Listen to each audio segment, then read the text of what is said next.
Bienvenidos al video de hoy. Mi nombre es José Raúl Serrano Luna, soy estudiante de la Universidad Tecnológica de Querétaro en la Ingeniería de Tecnologías de la Automatización con la clase de Instrumentación Virtual impartida por el profesor Fabio Tomás Moreno Ortiz, de séptimo cuatrimestre de Ingeniería. En esta ocasión les mostraremos el resultado de aprendizaje realizado en LabVIEW, el cual abordará la solución a la problemática basada en la lista de cotejo, la cual deberá ser cumplida, el cual simulará la recolección de las temperaturas de un proceso de un calentador para permitirnos controlar la temperatura que nosotros deseemos. Here's the video wealth. Show you the result of the training conducted in LabVIEW. His video will address the solution to the problem based on the checklist that most complete. His video will simulate the collector of temperature from a heater process to allow us to control the desired temperature. A continuación se mostrará la lista de verificación del proyecto de todos los puntos que debe de tener. Primero se mostrará el panel frontal del servidor, el cual debe de contener los 14 puntos.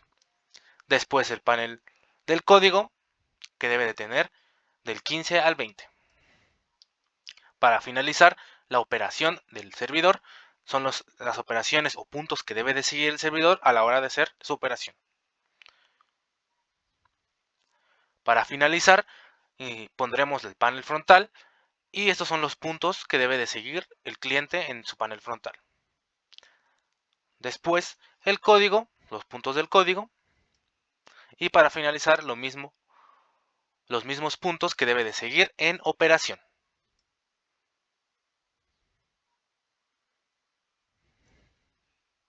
A continuación mostraremos y leeremos cada uno de los puntos que debe de llevar el panel frontal en el servidor y en el cliente para agilizar este proceso. Un botón de activo reposo del instrumento virtual configurado para que cambie de estado cuando se suelte el botón principal del ratón y con un valor de defecto en la posición de reposo, que se encuentra aquí con el nombre activo reposo. Punto número 2, un botón de puesto fuera en marcha, manual de calefactor, que debe estar configurado para que cambie el estado a puesto cuando se oprime el botón principal del ratón. Y cuando se suelte debe de regresar afuera. Como podemos ver aquí, el botón dice F y su nombre es puesto fuera. Punto número 3, un control de ingreso de temperatura deseada, consigna, estilo apuntador del desplazamiento vertical con una escala de 0 a 100. Como podemos observar, está aquí con el nombre de consigna. Punto número 4, un control de la selección del archivo de ruta donde se almacenarán los datos. Como podemos ver, estaría el control de la ruta del archivo donde se pueden almacenar los datos que estaremos dando. Un control de guardar e ignorar el almacenamiento de datos.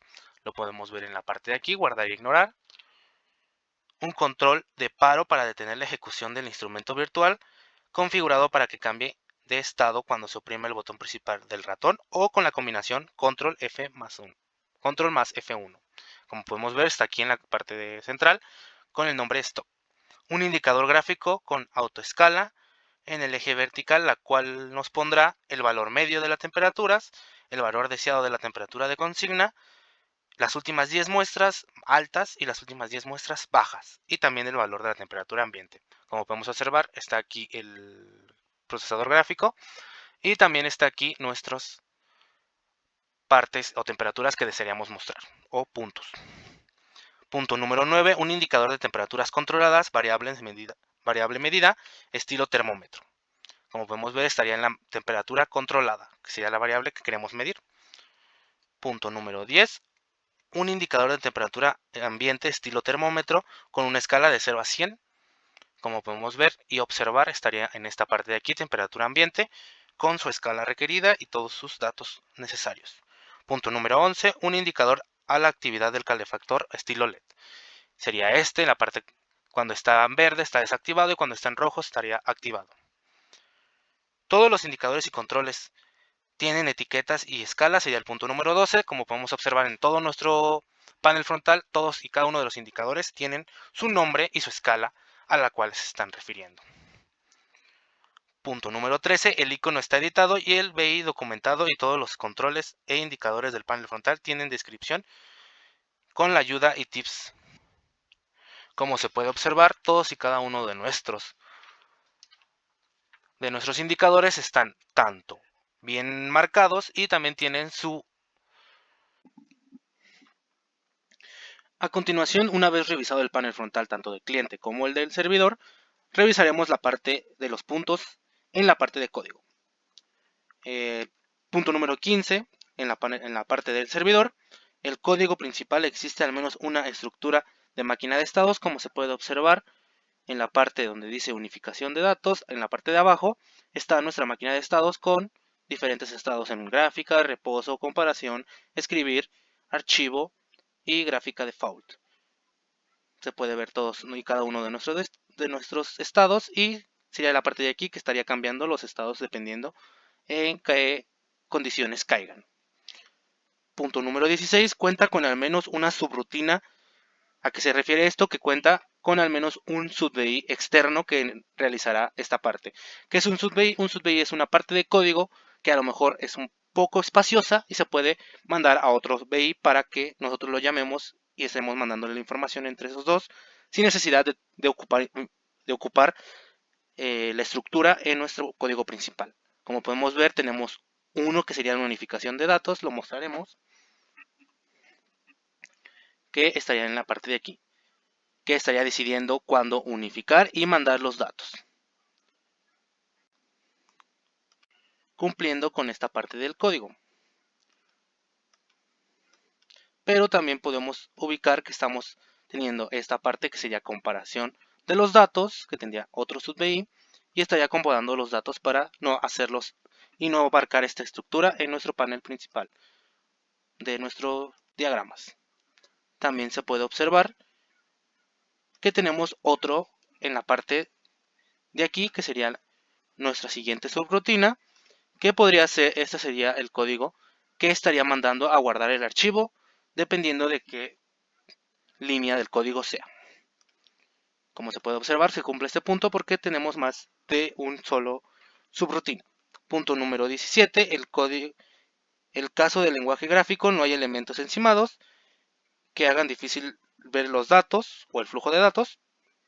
Y el lenguaje basado en texto, las líneas de código están tabuladas por el nivel de función. ¿A qué se refiere esto? Que no esté ningún cable desordenado y todos los cables se puedan seguir continuamente y no necesiten de que nos estemos movilizando.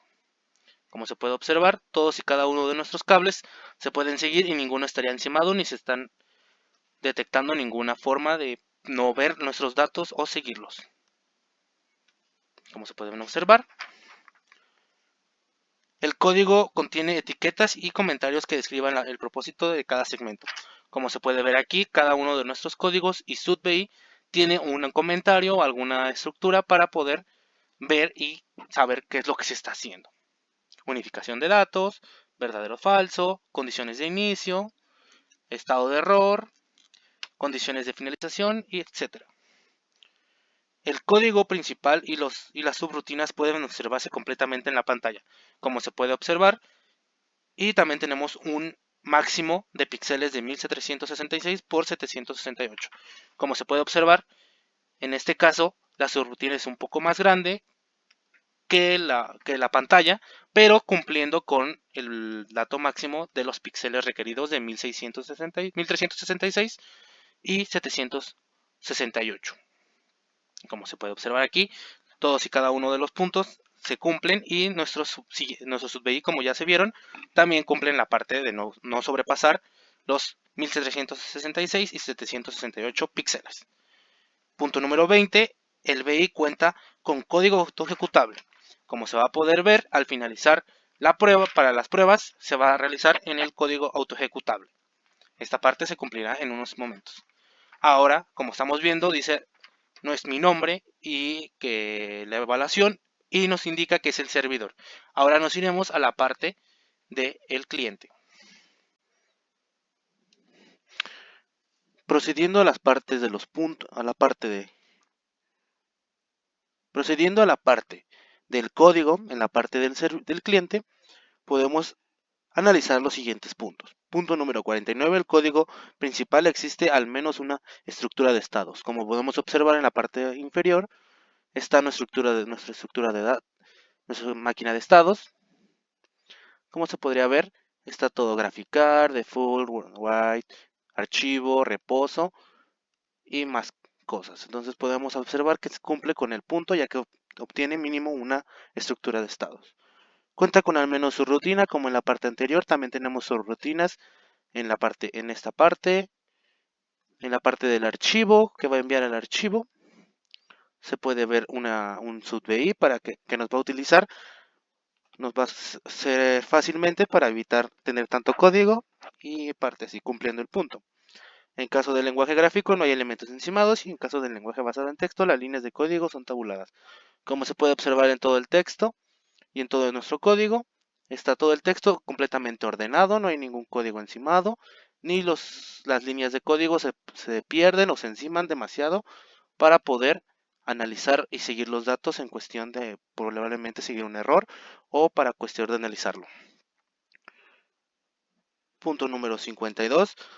Contiene etiquetas y comentarios. También lo podemos analizar que contiene etiquetas, comentarios de lo que está haciendo la actividad y lo que podrá proceder para poder realizar el ejercicio, el punto. Punto número 53, el código principal y las rutas subrutinas pueden observarse completamente en la gráfica, también teniendo en cuenta que pueden tener unos píxeles máximos de 1366 y 768. Como podemos observar, todo está visible y cumple con los píxeles necesarios máximos para poder realizar nuestro punto y completarlo satisfactoriamente.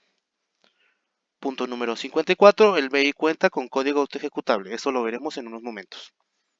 Procediendo a la parte de la operación, ya estamos en la parte del autoejecutable que automáticamente cuando nosotros los conectemos estará encendido y funcionando. Nosotros ahorita en ese momento lo apagamos para poder mostrarles mejor la ejecución. El ejecutable se muestra cuando una vez lo iniciamos, está operando. Punto número 22. Abrir el instrumento virtual del autoejecutable se pone automáticamente en ejecución y el botón se pone en reposo. Eso quiere decir que si yo pongo el botón activado o inmediatamente yo lo encienda, se va a poner en reposo y funcionando. Punto número 23. Colocar el control intermedio en 29, más o menos unos 29 grados de la temperatura de consigna.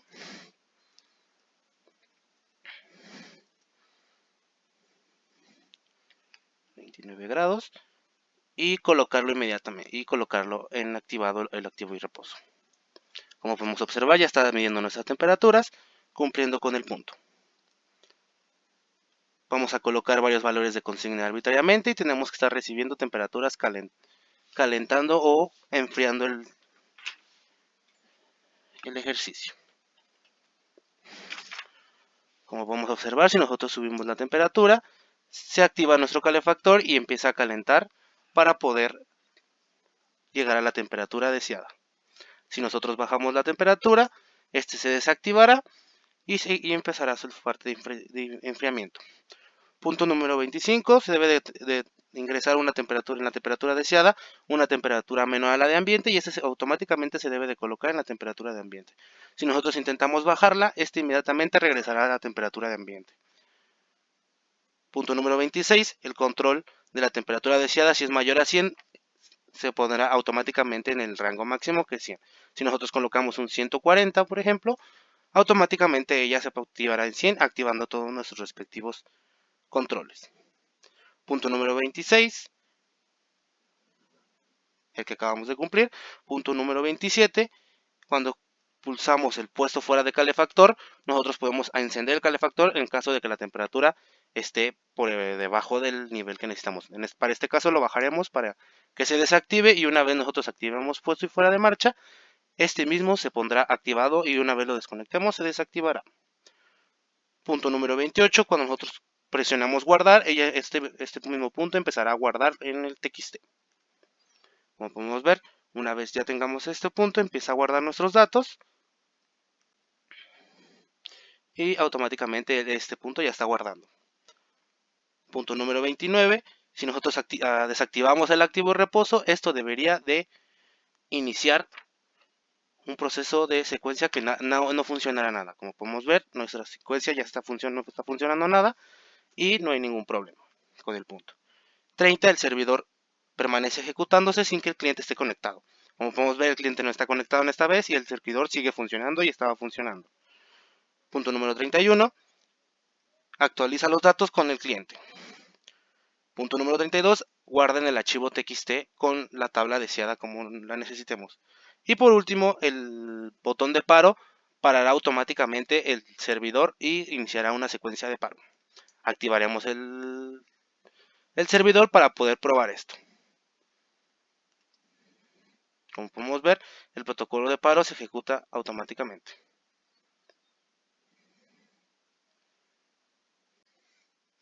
Como se puede observar en la parte del cliente, una vez abramos el auto ejecutable, empezará a ejecutar sin necesidad de hacer funciones de nada. Después de colocar el botón activado, se va a activar, pero como no está conectado, no debería de conectar. A la hora de conectarlo nosotros, empezaría a hacer la función de conexión. Como se puede observar, tenemos que repetir lo mismo de temperatura de 29 grados, activando otra vez nuestro calefactor. Si nosotros la bajamos, podemos activar esto. Si volvemos a repetir lo de temperatura de menos de 0 o algo así, antes de 0, podemos checar que automáticamente se va a colocar en la temperatura ambiente. Y lo mismo con una temperatura superior al límite. Automáticamente se deberá de poner en el límite máximo. Lo mismo en el cliente. Esto lo está modificando ya también en el servidor. Si nosotros bajamos la temperatura, él mismo lo va a bajar. Y si llegamos a una temperatura deseada, empezaremos a ver que apaga el calefactor. Si nosotros ponemos el puesto y fuera de marcha, estábamos activando también el calefactor, tanto en el cliente como en el servidor. Y lo mismo en la parte de guardar.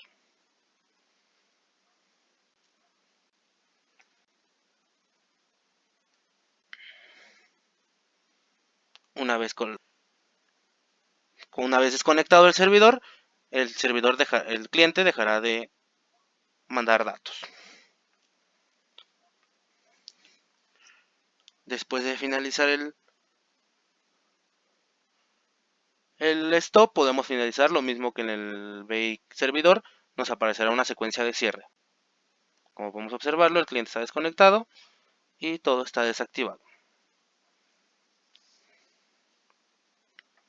Para finalizar, nada más se tendría que checar que cumple con todos los puntos deseados y, como lo podemos observar, cumple con cada punto. Y para finalizar mostraremos una pequeña foto de la maqueta.